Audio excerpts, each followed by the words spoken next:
Pardon. Tractage, Un peu de lecture. poignée de main et rire complices. Voilà. Le compte à rebours est lancé. 2 semaines pour faire campagne. Alors pour convaincre, Édouard Philippe, l'ancien Premier ministre, vient prêter main forte au candidat de la majorité présidentielle. Les élections législatives.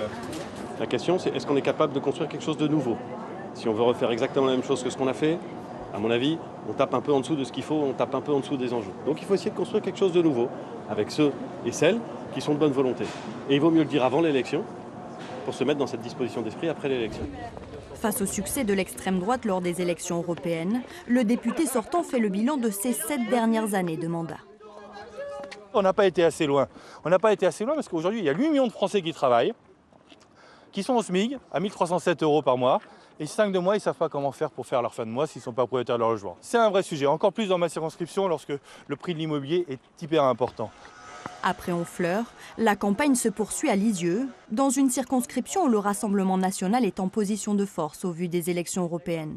Alors forcément, le candidat se positionne face à l'extrême droite, mais aussi au Front populaire. On voit bien que là qu'on nous propose 2 impasses, 2 alliances contre nature des 2 côtés de notre vie politique. Et donc on a ici un candidat socialiste, il y a 5 ans c'était un candidat LFI. Enfin, on voit bien qu'il y a des alliances, que les Français n'y comprennent plus rien. Donc j'essaye de défendre une candidature de cohérence avec des idées qui n'ont pas varié.